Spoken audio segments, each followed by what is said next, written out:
My friend here, Bud, I'm never good on this, Bud MacKenzie. I forget how we came together, but I've followed what he's been doing in Afghanistan for the last 20, 30 years or something. And some of the new developments since the Taliban took over Afghanistan, he'll come and tell you about that today and tell you how he got into what he's doing. Thank you, Bud. Thank you very much for having me today. The question that's most asked of me is, MacKenzie, what the heck are you doing in Afghanistan and helping the Afghan people?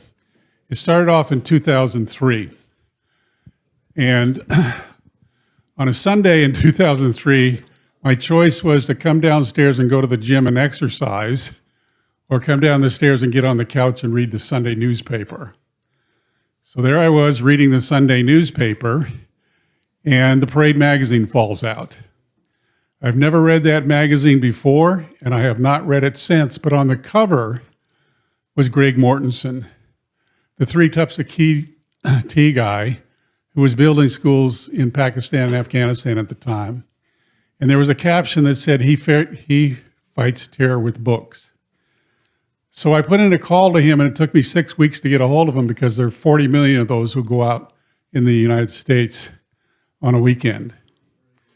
And I spent an hour of due diligence questions, including how much money are you making?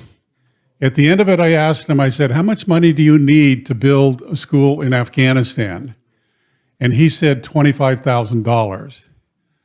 I said to him, go pick a village. I live in Lafayette.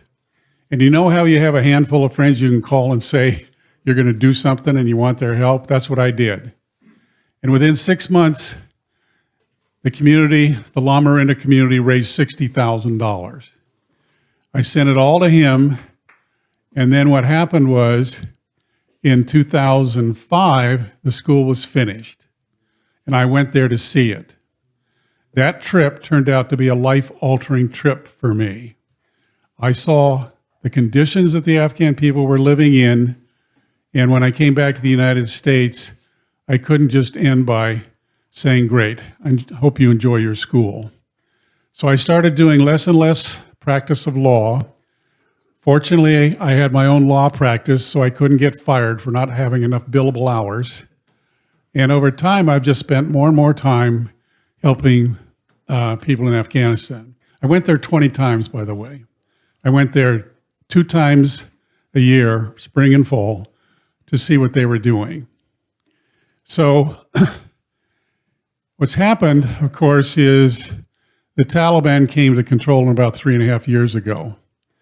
And there were those who were emailing me and saying, what can we do? What can we do? And calling me. And I said, well, what do you do? Whatever you do, don't send me any more money.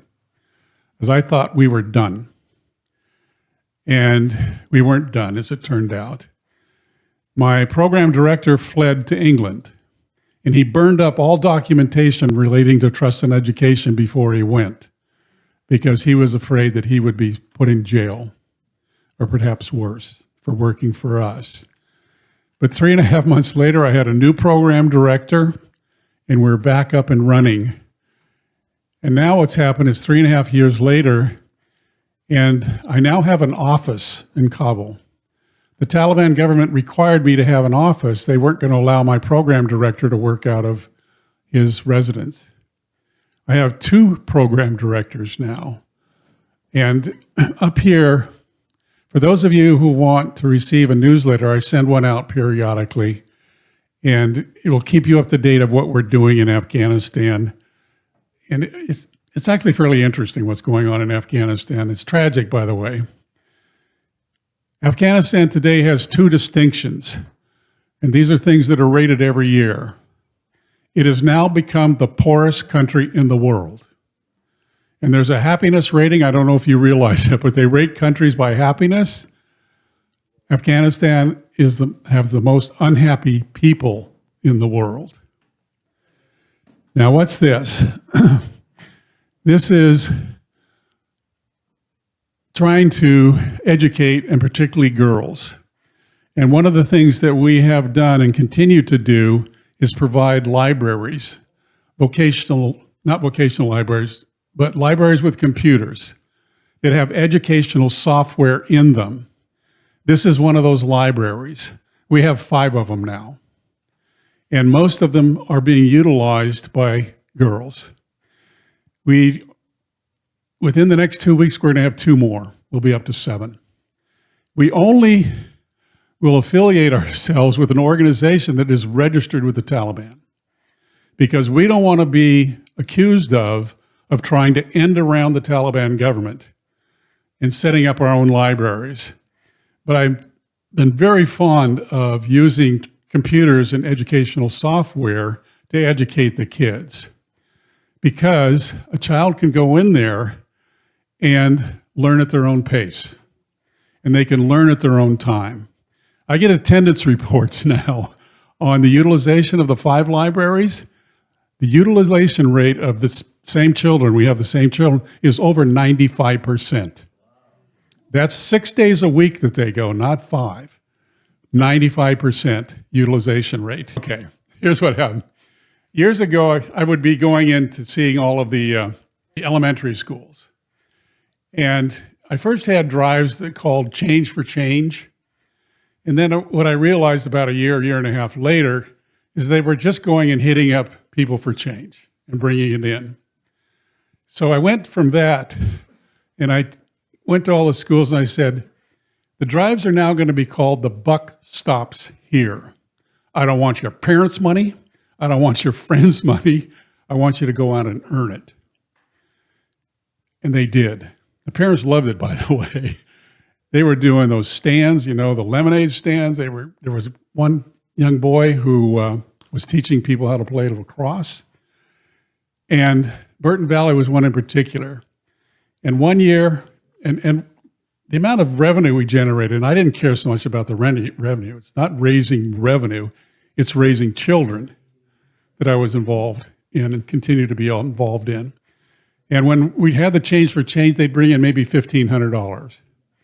We had an Earn It campaign. They brought in over $4,500. This, I was able to go back to them the following year. This is their library. $4,500 bought everything in that room. So I was able to go back to them and say, this is your library. This is one of the schools, girls, not schools. They're not educating girls beyond the 6th grade right now, by the way. And no woman is allowed to have a job that a man can have.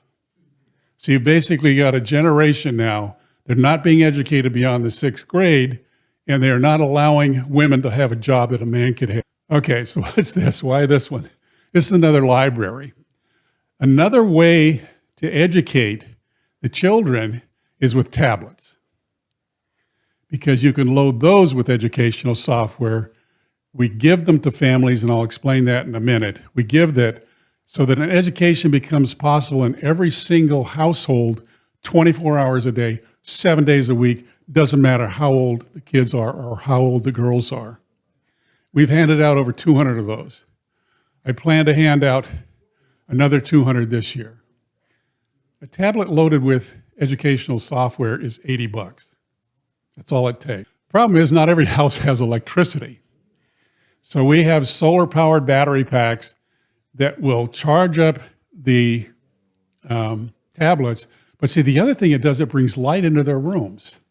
Most of these families, by the way, live in one room, 2 maximum, and their rent runs between $20 and $30 a month. That's what it takes. This is my program director handing out books. There's a woman who has an organization called Hupo Books that they make books in Afghanistan that are in Farsi, Dari, their language, and English, with Afghan fables, which she asked us to distribute. We have distributed over 11,000 of those books to children and families in Afghanistan who take them home.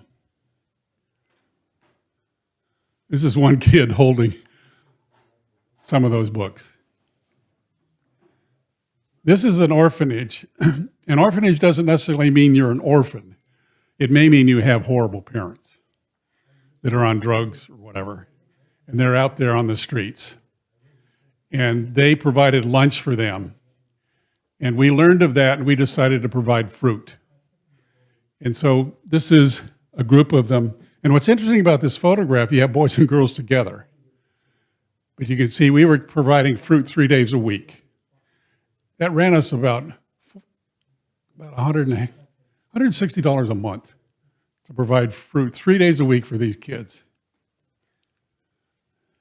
Now, in November of 2021, I think it was, I watched a CNN report, and maybe some of you saw it, about a family selling a 9-year-old girl to a 55-year-old man for $2,000.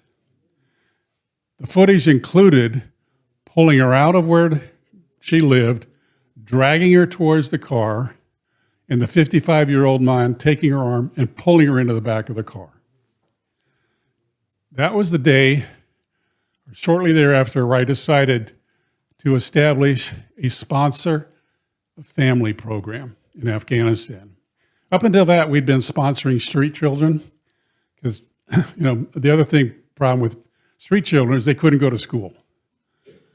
And we would enter into contracts with the street children whereby the parents would agree that in exchange for us giving the child $50 a month, the child would go to school. And we have a sponsor that sponsored children. So what I did is I said, well, let's have a program for families.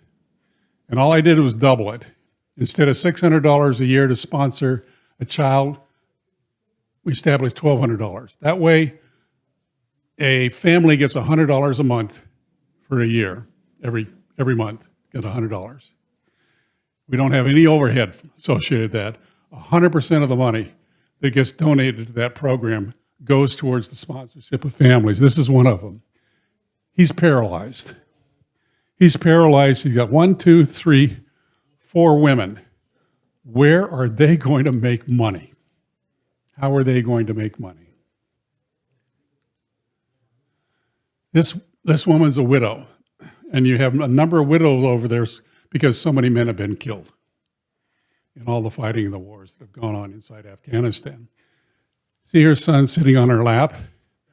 He couldn't walk. The $100 a month meant to them, about 6 or 8 months later, meant this. He can now walk because he was able to get the medical attention with part of the money that they received. These 3 girls, the one on the left, by the way, is one that was sponsored through the Street Child Sponsorship Program. She went through college and became a midwife. Those are her sisters sitting next to her. Their father died, then her mother died. The girl to the right jumped off a building trying to kill herself. They're now being sponsored. They get their $100 a month. The girl on the right now she's alive, and we provided her with sewing machine and sewing materials so that she can do work where they live. The girl in the middle, I'm going to tell you about in a minute, she's in our midwife program. This is one of the things that we've been doing is providing women with sewing lessons, vocational training on sewing. So again, they produce income where they live. That's a huge thing to provide because, again, as I told you, they can't have a job that a man would have. And it's very difficult for a woman to go out these days. They are actually not supposed to go out by themselves. They're supposed to be accompanied by a male member of their family. They also just announced an edict a couple of months ago, you can't have a loud voice. You can't speak loud enough so that people can hear you. Those 3 daughters again. I wanted to point this out because see this picture in the middle? That's a secretary up in Montana that I met last summer. She wrote to them, sent photos to them, and they've written back to her. The fact that somebody cares about you is incredibly inspiring for the people who have no one who does. Now, how do I know they get their money? Every month I send over the money, And by the way, we've had 140 families sponsored so far, and some of them been more than a year. So it's really somewhere around $250,000 that's gone into sponsoring families. $100, by the way, makes the difference of making sure you have food on the table and a roof over your head. But anyway, we take two photographs. One is of the family holding the $100 bill, and then some member of the family has to hold the $100 bill close enough to the camera so I can read the serial numbers. Right. Now, you don't want to just have people dependent on your $100. So what do? Well, what we are doing is we're having vocational training classes. These are 15 young men who are learning how, this is about a year ago we had that program, we're learning how to repair cell phones. You can make money repairing cell phones.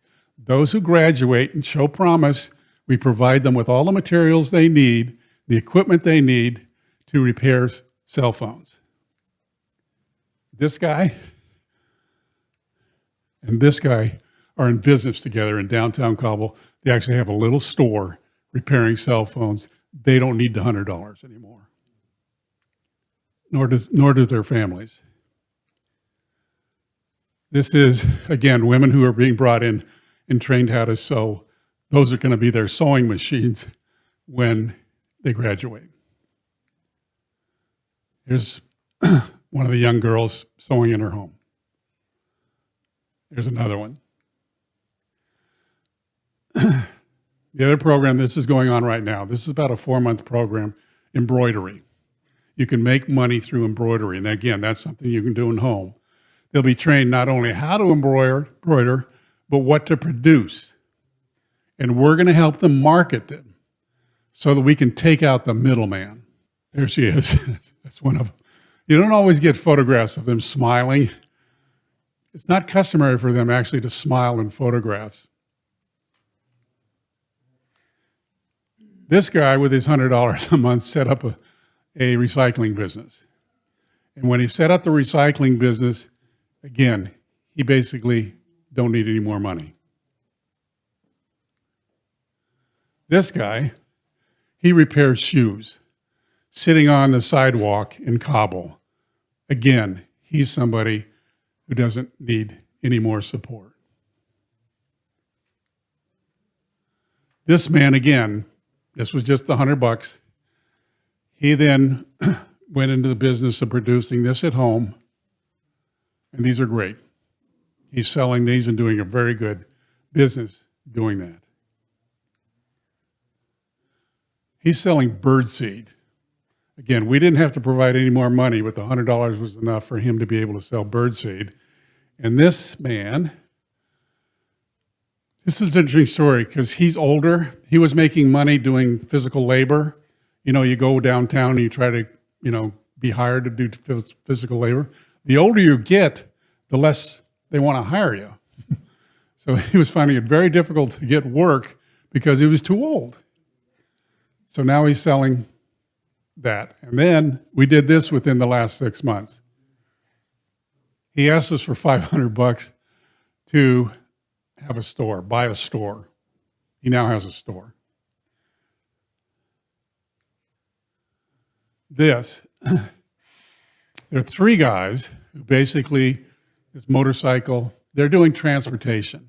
They deliver. Total cost was $900.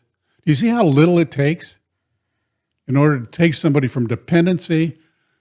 They estimated, an organization like 5 months ago estimated that 60% of Afghans don't know where the next meal is going to come from. To show you how bad it is over there, these all know where their next meal is coming from because they can earn it. This is what I call Meals on Wheels. These things, as you see, are on wheels. And you notice how they put these big trusted education signs up there? We told them to take them down. We don't really want to be visible to the Taliban. Not so much because we're doing this, but because we're very aggressively making and finding ways for girls to become educated of all ages. So here he is. They make their food, sell it on the streets, and you can move that to wherever there's business. This is interesting. The Afghans eat a lot of bread because it's cheap. And this is what is called a tandoor. The bread basically, you start off with a dough and it has to be heated. And the dough gets around the sides. They have gas to heat up these tandoors. And this again is done where they live. They don't actually bake bread for anybody. Families bring their dough to them. They bring their own dough, put it in there, and then they can turn that into bread. This is producing right around $90 a month for the families that are doing this. And again, the cost of that tandoor was $350. This man, COVID,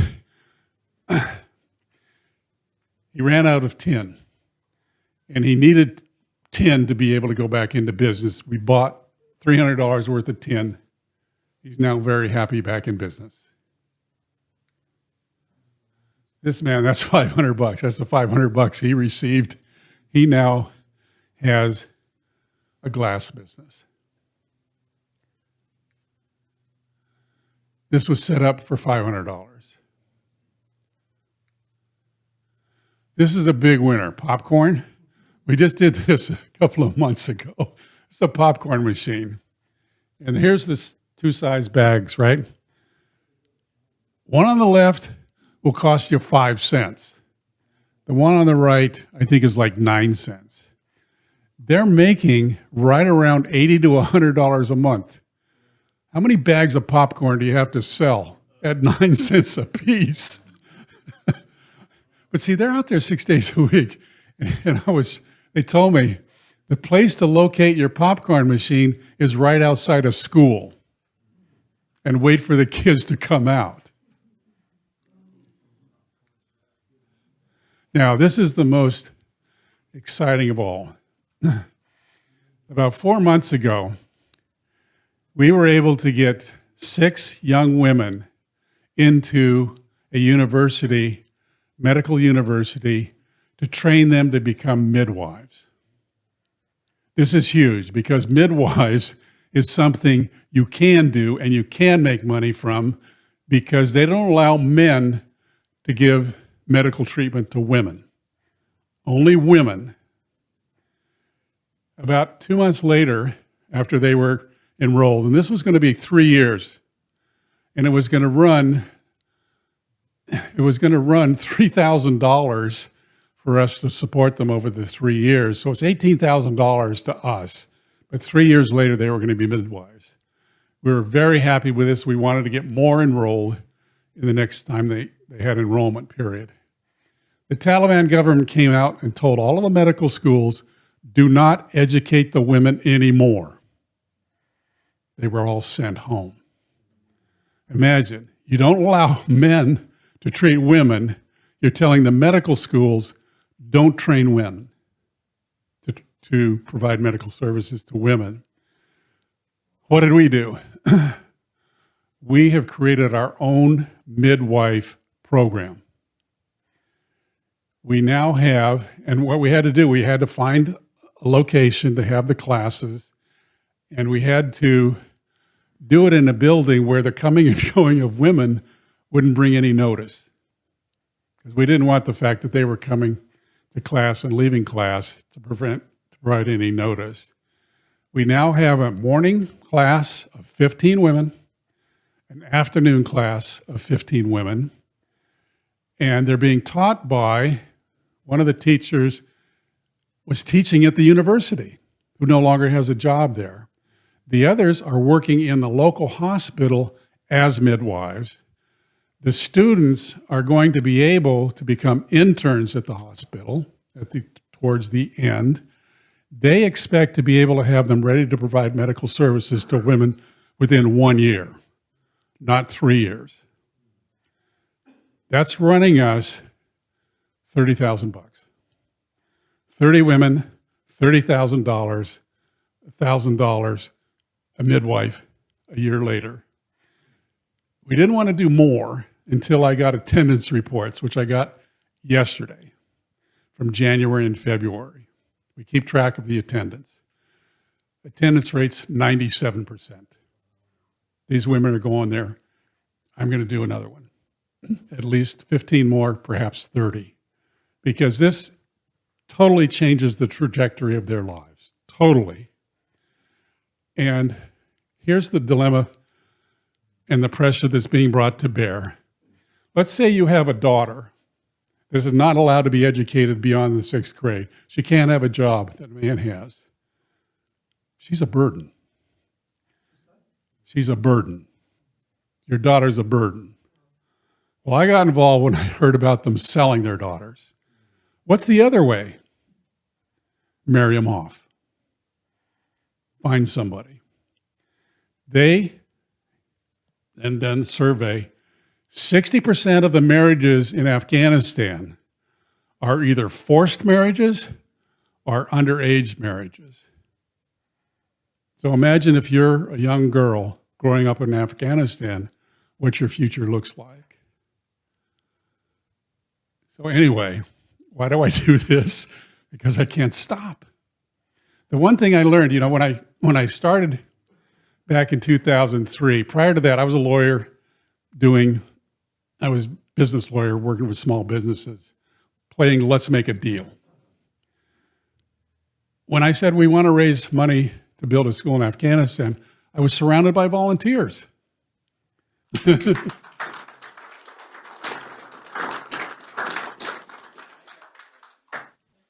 Yeah, way back there. Oh, trust in education. Yeah, and by the way, I do an annual report. So my 2024 annual report is up here. And I also have a way for you to sign up for the newsletter. It's actually, I don't just send out a newsletter appealing for money. I share all this information, these stories, quite frankly, of where people's money has gone and how effective it can be and how little it takes to change the trajectory of lives. It takes very little to do that. So there's a way for you to sign up with your email address, and you'll get the newsletter. Anybody else?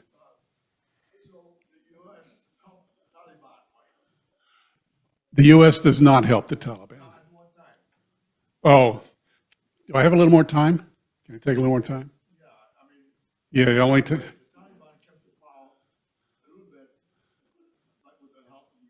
Yeah. Let me give you the history. This is the thing that troubles me about our country, which most Americans don't realize. Our involvement in Afghanistan did not start with 9/11. It started in 1979 when we started providing, without anybody's permission or consent, and people did not know it, we providing weapons and militaries and guns to the Mujahideen to wage war inside Afghanistan. Why? Because one, we wanted the Russians to invade, and Brzezinski, who was advising Carter at the time, said that we want to turn Afghanistan into Russia's Vietnam, right? Which we did. We didn't give a damn about the Afghans. That war that was fought against the Russians was waged, and we put money in there. Charlie Wilson's war, this is Charlie Wilson's war, was to defeat the Russians, not help the Afghans. Afghanistan is an agrarian society. 80% of the people don't care what happens in the cities. So that war again was waged, and to get the Russians out of there, it was actually very successful, turning it into their Vietnam. Very successful. Russians are driven out 10 years later.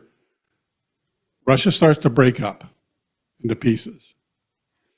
And basically, we pulled out all aid to Afghanistan 3 years later. We were done. That was it. Taliban come to control in 1996. But here's the thing, during that 10-year period of us turning that into their Vietnam, 1.5 million Afghans were killed, and 5 million Afghans fled the country. The Taliban are basically the mujahideen of 20 years before, right? They're in Pakistan. They're being taught in madrasa schools. Madrasa schools, you probably have seen, boys only. They got one book, the Quran. And their goal in life is to sacrifice themselves for the cause, for many of them, right? You have an inexhaustible supply of children who are being raised, young men being raised to be warriors. That war that we got into was unwinnable. There was no way that we were going to be able to defeat the Taliban. Or, people, they went over to the border during the winter and stayed in Pakistan and came across during the spring and the summer. And people were giving them money. The Saudis, by the way, were giving them money. The Wahhabis. They were putting a lot of money into Pakistan to have these madrasa schools. See, so what most Americans don't appreciate, we have a great deal of responsibility for having the Taliban in power right now. Because we were funding their forefathers. And I'm not there because of that. I'm there because I've been there. I've seen refugee camps. I've seen the hunger. And I've seen people trying to survive on $100 a month. You know how much money it takes to become self-sufficient a month? $200. If we can get them from $100 to $200, they don't need our money anymore. Thank you for...